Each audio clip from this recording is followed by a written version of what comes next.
Alright, welcome back.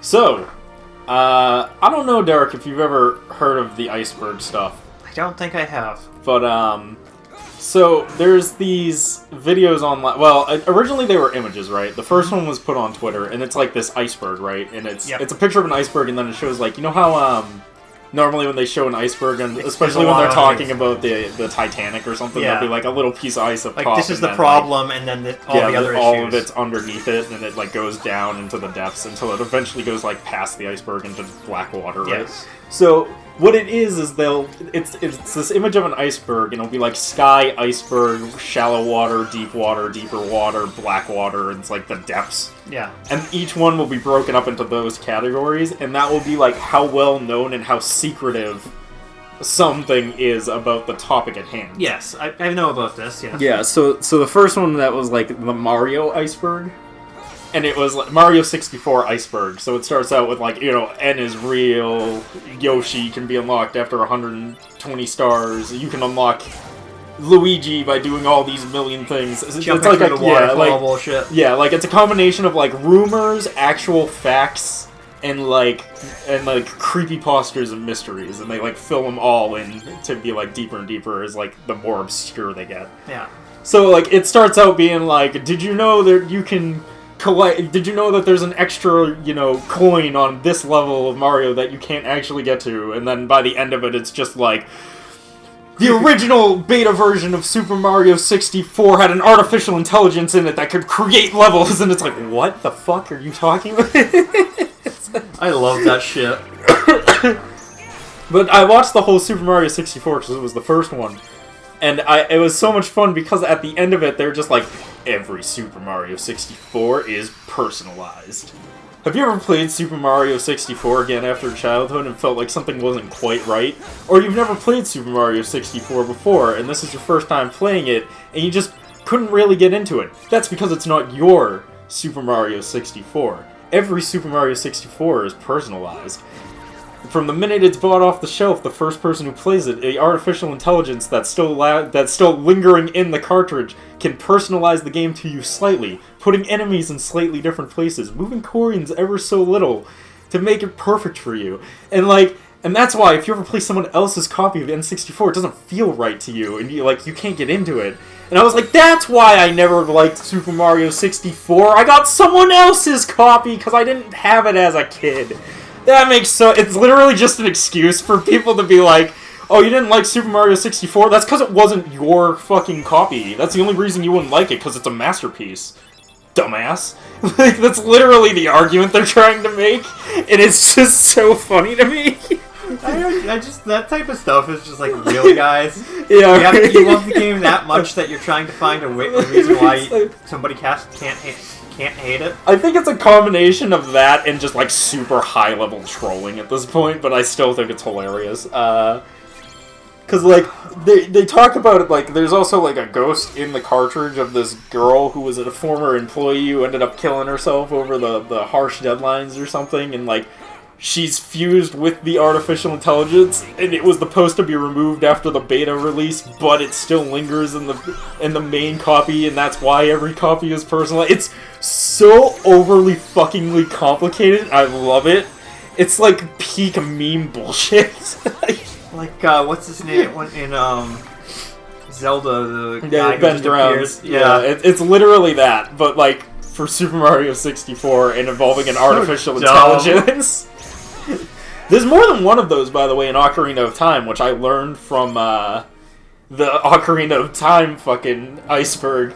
There's a girl named Sarah, who was like an NPC that didn't make it to the final game. She was supposed to have like actual mouth syncing with her lips when she talked on the N64, but they scrapped it like really early in the alpha because it just wasn't doable on the hardware. Yeah, it just wasn't doable on the hardware. I mean, do you remember all the spoken voice dialogue in the N64? I remember there being like 2 games, both of which being Kazooie. What? Because they didn't really do speech on the N64 because they didn't have fucking storage on that console. What? There was only a few games that really like pushed the limits, like Resident Evil 2 and shit. But anyways, that actually had full motion video which was, like, insane at the time. like, everyone was just like, how the fuck did they make this, essentially? They figured it They out. put 2 CDs onto 1 cartridge. Which, everyone's like, it should be impossible to put 2 CDs onto 1 cartridge. And I'm like, that's because Resident Evil 2 didn't actually need 2 CDs. They did it because it was a selling factor and they could charge more money for it. Because, you know, Final Fantasy VII just came out and it was on 4 CDs and it was a masterpiece and everyone loved it. It got high reviews, so everyone started putting their games on 2 discs even if it didn't need to. Tell me more. The only difference from Resident Evil 1 and 2, Resident Evil 2, is that on both CDs you play as a specific character. But, like, you're only changing the fucking character model. Yeah. A few item placements. The map is still the fucking same. Like, it doesn't need to be the whole thing twice. Yeah. They literally made a second CD. That's just the same game. But... Yeah, like, the only thing that would need to be... Like, if they... Because the map is the same on both games. Yeah. So they were literally saving the map on both CDs, giving the illusion that it needed to be on 2 CDs, when really all you needed was the character and a few items. It easily could have fit on 1 CD. Yeah, don't trouble that. It's like, but it was a selling factor at the time, because more CDs meant better game at that era of time. So, that's what they did. But it's still impressive that they got it onto an N64, though, because the N64 cartridge was still like 1/10 the size of a CD, I think. One yeah, CD. something like that. So, yeah, it's kind of... Still impressive, but not as impressive as people like, because like, they put 2 CDs on the 1 card. They put 1 CD on the 1 cartridge.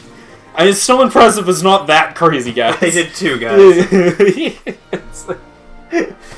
But yeah, fucking... Yeah, you want to tell me if Evangelion? Yes, getting to it.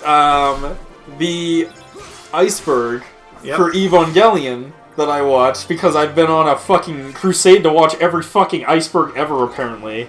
And I mean every fucking one. Even for games that I don't care about, I was starting to watch because it was just like, well, they're mildly interesting. I too would like to know the extended lore of Warhammer 40k, which I've never heard of or played once. Warhammer! Age of Sigmar? No, that's the fantasy one. 40k, man. 40k. But I did end up watching the Evangelion one, and it brought up some like fun lore shit that I wanted to be like, oh yeah, I kind of like this. Because Evangelion is dumb, right? Yes. Like, let's all agree, Evangelion is dumb. But it's also really fun because it's super dumb. So, they were talking about it, and the guy brought up a thing that I hadn't thought about, but I had heard people say before, and then after he said it, I was like, oh yeah, I've heard about that. And then I started thinking about it, I was like, oh shit, no, that actually makes perfect sense. Holy shit, no, that's just the actual fucking lore now! And it's... So you know how Evangelion ends with the world being reset and Shinji having the ability to do whatever the fuck he wants with it? Then they make movies. Yeah. Every fucking series we watch is a reset. Holy shit! Right? It's so good! Because that means the original show with its shitty ending, that's one world. That canonizes everything else. And then it resets, and we get the movie ending. It all happens exactly the same, except the last 2 episodes don't happen, and the movie ending happens, the original movie ending. That also resets, bringing us to the next reset, which is the first fucking Evangelion movie, Evangelion 1.11, which now has a new character in it that wasn't in the original series, because she's now new to the reset. And motherfucking he's lore! Trying to change it so it's... Oh, dude. Dude, it's literally fucking perfect! That's actually great. That's great. I mean, it doesn't explain all the other bullshit, like why does he keep resetting the world and causing this problem when he has full control over what he can reset, but whatever. Fucking, it's still cool. Each their own. Shinji can be an asshole however he wants. Like, let's just assume that for some reason he can't reset the deities of Adam and Eve, so this always happens. And he's just trying to figure out a different ending. One that's not shit. One where everyone doesn't die and he doesn't become God, essentially, right? Maybe that's what he's going for, and that's all he can reset. And then it still kind of works, sort of. I love, I was watching one and it was Evangelion gender swapped. and it just makes Shinji a girl and the female one. And I'm like, I mean, it works, but at the same time, it doesn't. I think I've seen that. Yeah, it's just like a 2-minute clip. Yeah. Man, fucking what a what an interesting idea. Interesting show. Have you read the one that's a manga, but also a hentai? Yeah. That's about Rei and no, not Rei. What's her name? The red one. I don't know her name, but I know what you're talking about. Wow, I can't believe I've forgotten it. I never watched the movie, so I don't know which one. Oh wait, no, I know which one you're talking about. No, yeah, no, it's the one that's in the original. Because there's Rei and Asuka. Yes. There we go. Fucking, it's the one where Asuka and him get, like, married and have kids or whatever. I didn't read the whole thing, I just know about it because people were talking about it and they're like, it's true canon. Because of the Iceberg, he's like, it's also true canon if you believe in reset theory, and I was like, holy shit, he's fucking right. I was like, every fucking fanfic is actually canon because of reset timelines. Motherfucker! Fucking gender-swapped Evangelion is fucking canon? Fucking... Like, everything's fucking canon now! It's what I love about, like, things that have weird time paradox crap. Yeah. Because it's just like, it's all canon. See, normally I'm not down with stuff like that, but when the show itself establishes, like, oh yeah, he can just reset the universe, it's like, yeah, shit, that means literally everything is canon. Because they could all just be individual fucking resets. Yep, different Son timelines. Of a bitch. That's when time travel and, like, resetting shit really throws off, it throws up a monkey wrench in it. Oh, yeah. Is it ReZero that the guy, every time he dies, he resets or something? Yep, that's ReZero. That like, everything is canon. Everything is canon. It's the same thing with Rick and Morty, but not from timeline resetting, but from parallel universes. It's the same thing. Because everything's just canon. Because every possibility can happen. I just love that shit. Cause it's just like, yeah. It's pretty clever, though. I gotta give it to him. I love that stuff. Because I heard it and I was just like... Because it's funny because he said, I'm like, that's oh my god. Oh my god, it's true. No, that's exactly right. It's like... It's all canon. I'm like, that explains why the girl from the movie that no one's seen before this movie is just, like, part of the team. And everyone knows her. And she's like, even though she's a new character to the audience, she's not a new character to their timeline. She's existed the whole fucking time. I love that shit, because it's like, oh my god. Oh my god, man. You know what? Fuck it. Give me a new world. Hell yeah. Fucking. Hell yeah. Shit, Evangelion, if it was done by, what's his name? The fucking Transformers Michael guy. Bay. Michael Bay. I love that video. You know what? I'll eat this motherfucker.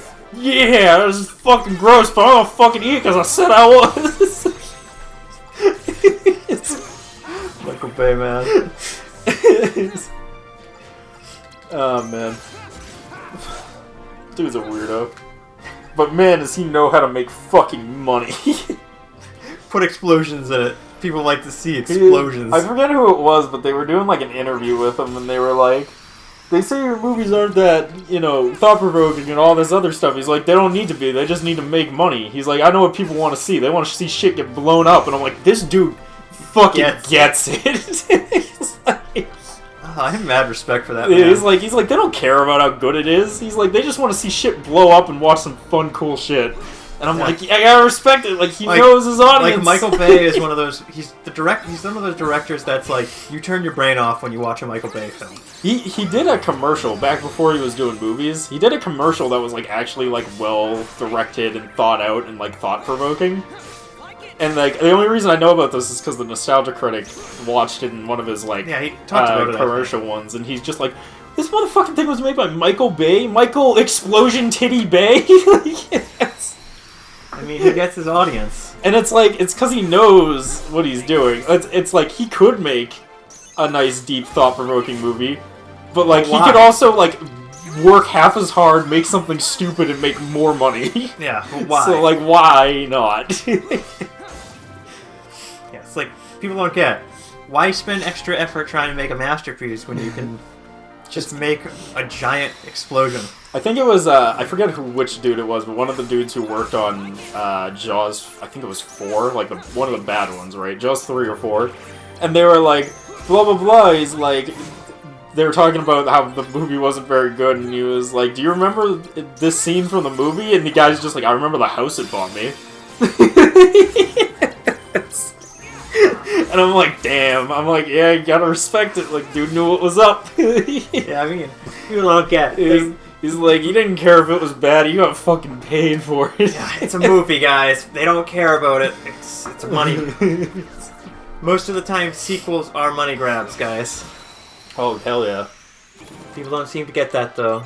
Dude, speaking of weird movies that I just found out existed, I wish I could remember the name of it. It's something Willie's, like Willie's Pizzeria or some shit, something dumb. But it's very, very clearly like a ripoff meant to capitalize on like Five Nights at Freddy's. And it's a movie, right? Oh, I think I know what you're talking about, actually. I don't know its name, but I think I saw a trailer for it, and I was just like, this is Five Nights at Freddy's ripoff. Yeah, but they got fucking, what's his name? The weird dude. The one who just like, the one who does the no, not the bees, no, not the bees, not the bees, ah! That fucking dude. Yes. I can't remember his name. I know who you're talking about. Shit, I wish I could remember his name, but it's eluding me, so I'm just gonna have to skip it. You people probably know exactly what I'm talking about, because he's a fucking riot. They got him to be the lead actor in it, because what happened is the dude, he was scouring a website looking at this. It's a website where people just like dump scripts. Like they just dump their scripts onto it as like here's an idea I have if anyone's interested in it. And he happened to see it, and he was like, I'm gonna help you make this movie, to this random fucking dude over the internet who wrote a dumb Five Nights at Freddy's fucking parody. Fucking, and he was like, I'm gonna help you get this movie made. And they were like, alright, and he was like, my only thing is that I want a non-speaking role in it. Because he didn't want to be like, he didn't want to have like a speaking role in it. He was like, my one thing is I want to be a cameo in it, and I want a non-speaking role. I don't want to say any lines in the movie. And the guy went, okay, you're the main character. So he made them, so the main character doesn't say a single fucking word the whole movie. I love it. It's literally, like, it's the equivalent of a video game protagonist. It's like the equivalent if Link was in a movie. Like, they're just like, this is looking pretty bad for us, what do you think? And Link's just, like, staring blankly at them, and he's just like, you're right. And they're like, a man of few words, I respect that. Like, I'm not kidding, that's literally in the movie. Like, he's talking to him, and he doesn't say anything back, and he looks at the other guy, and he's like, he's a man of few words, he don't speak much, and the other guy's like, I respect that. Well, welcome aboard. I would love that. He's just like, I don't want to try very hard, so I'll just be there. Like, it is... I'm not gonna lie, I saw it and I was like, oh, it's gonna be a stupid, dumb, like, Five Nights at Freddy's ritual. I love it.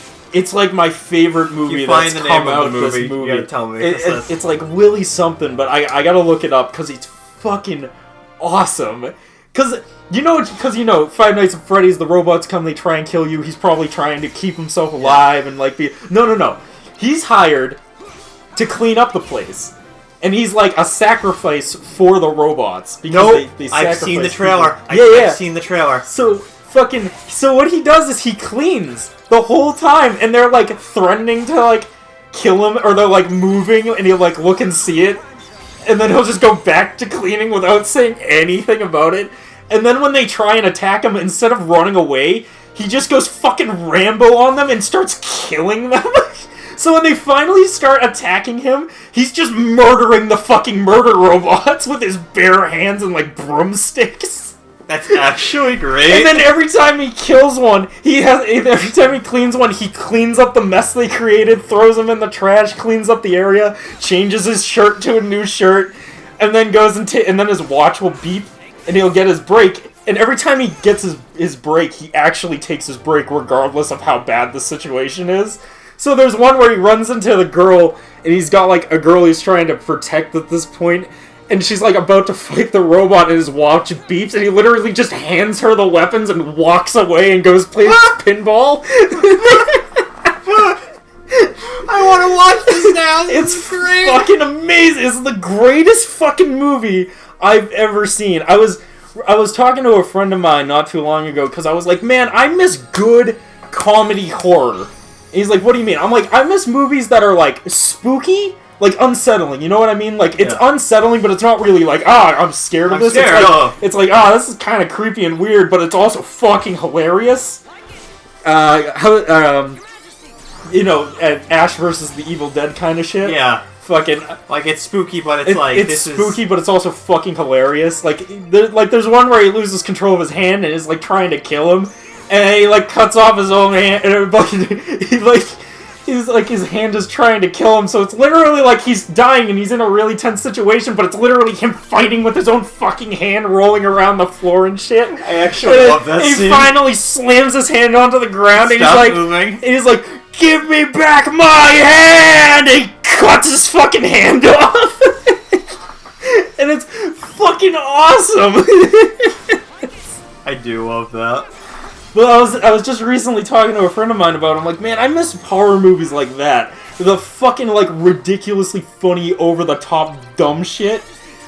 And I finally got one. I got one, and I'm fucking so down. I'm like, this is exactly what I wanted. Something spooky and unsettling, but fucking hilarious the whole time. I'm glad. I'm so happy about it. I'm like, man, they finally did it. They finally gave me what I wanted. Yeah, man, fucking The Evil Dead 2 is an amazing movie. If you haven't seen it, go watch it. It's a fucking masterpiece. Greatest fucking movie ever. There's the one where he goes and looks outside and he like sees a demon or whatever, and he like closes the door to escape, and he like shuts it and he sits down and he's all like tired and worn out, covered in blood at this point from fighting so many monsters. And then the deer head just like turns to him on like the deer head on the wall just turns to him, looks at him.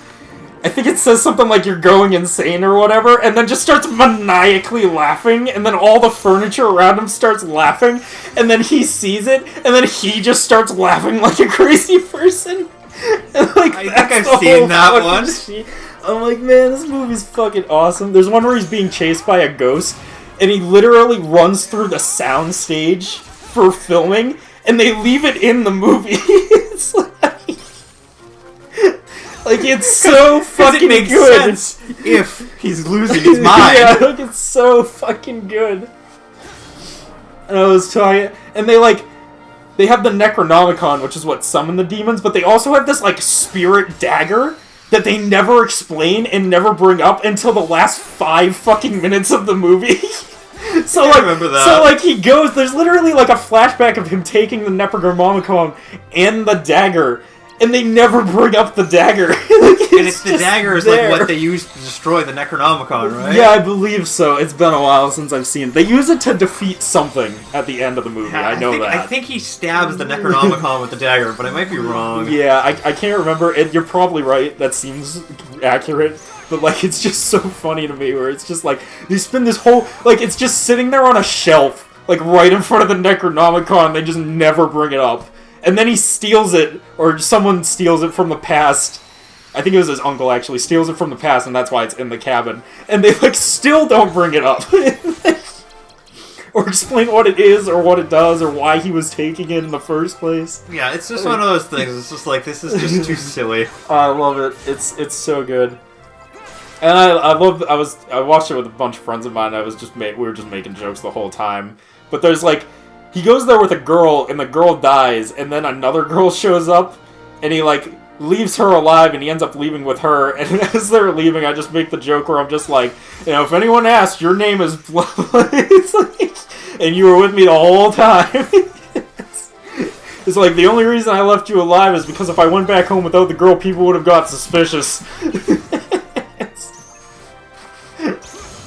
Yeah. Oh, man.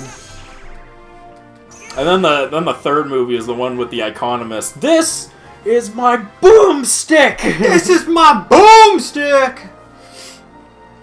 Okay. Alright. Do Yeah. you want Let's to go. call it here? All right. And with that, we'll pick it up in the next part. We'll see you guys then. Peace.